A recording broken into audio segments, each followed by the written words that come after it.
Alrighty, we're up and rolling. Got the good camera today. Not used to using this instead of like the GoPro, because I thought, you know, make this an actual video instead of GoPro. Oh, it looks a little bit exposed. Oh, whatever, I look good enough. I'll take it. Is that gonna do it? Nah, alright, whatever. But yeah, I got some notes. This is like my thoughts on doing the Plyo program after 6 weeks. And yeah, I'll tell you what I think. And to be honest, yeah, I think it was worth it overall. I think it's a really good resource that's available to pretty much anyone. I spent a lot of time before starting the program to find a program that I think would work, would be good, isn't just like a bunch of stupid nonsense, and that's honestly the one they came up with, and it was free, which is really big, to be honest. A lot of people charge for their programs, which is completely fair. They put a lot of time and effort into making them, but you know, the guys at Plus Plyo put out a free program, and I think for what it is, it's actually really good. It's a really good introductory program for plyometrics. It kind of gives you the basics of like gradual progression,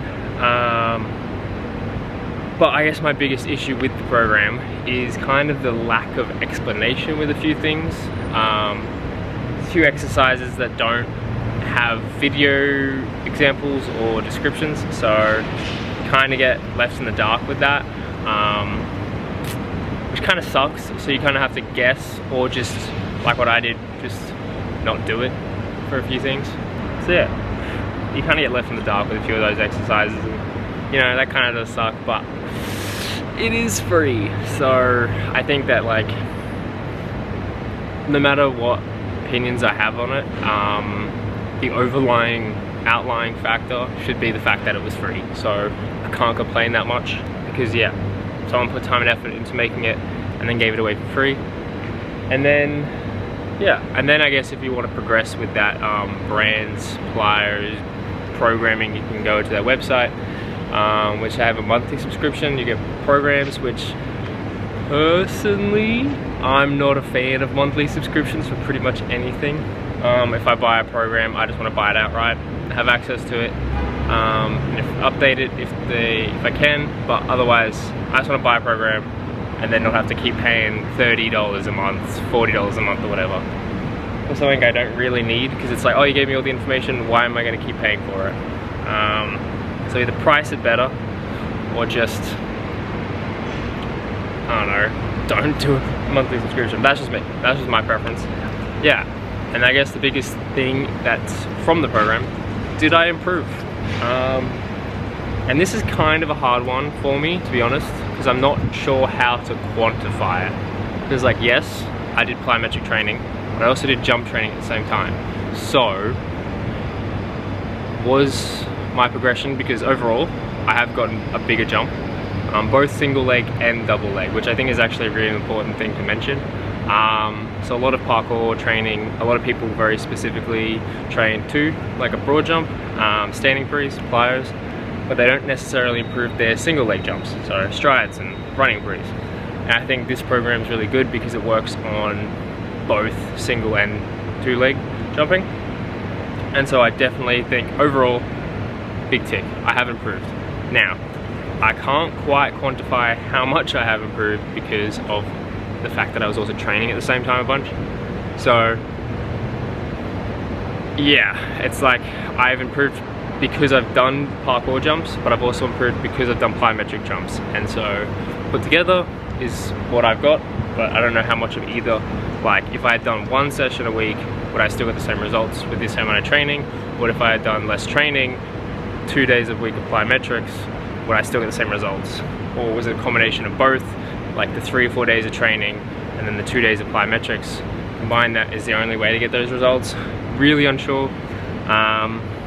I'll never really know, but it's just something to think about. It's overall definitely have gotten gains, so that's big tick. Program success, hell yes. I think like future usage for the program. The last 2 days, so the week 6, day 1 and day 2, are probably, in my opinion, the most transferable to other programs. I think it's got the most simplistic sets, reps, volume, exercises out there. Like it's the best bang for your buck. I think you'll get the most out of it with just those 2 days if you want to transfer them.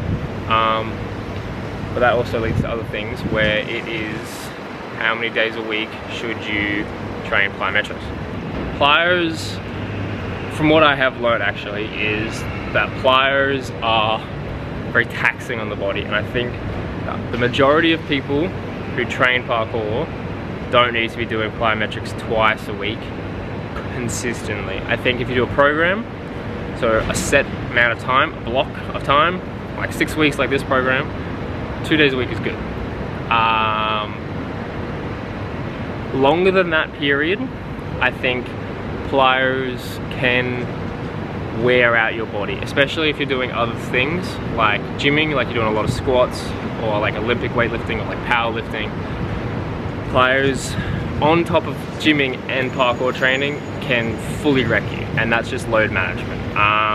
So I think the majority of people, I don't think their load tolerance, so their capacity for plyometrics is high enough to gym twice a week or train twice a week.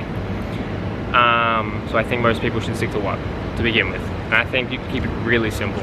But I think you can do short-term programs like this for 2 days a week to just build up your body's tolerance and your body's volume capacity for plyometrics. And that's what I've done. Though, that being said, I'm not going to continue doing plyometrics in my general training because I'm moving on to weightlifting. And for 7 weeks I'm doing weightlifting 5 days a week. 7 weeks I'm doing weightlifting 5 days a week.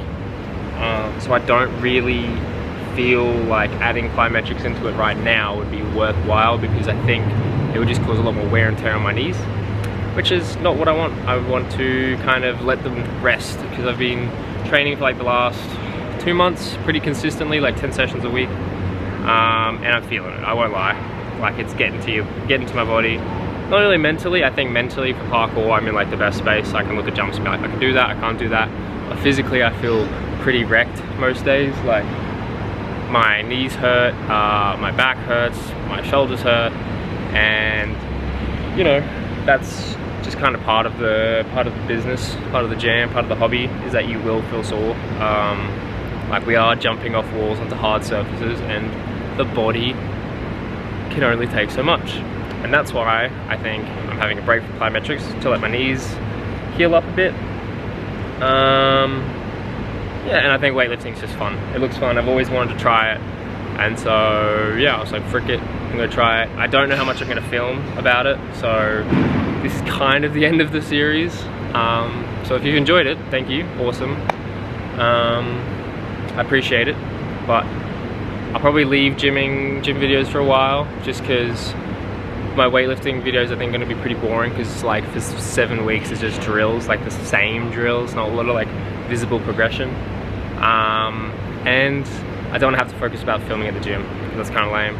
I don't want to bring like this camera or like a GoPro into the gym. It'd be like my phone, and there's the whole setting it up and not getting in the way, and it's like blah blah blah blah. So I'm going to give that a break.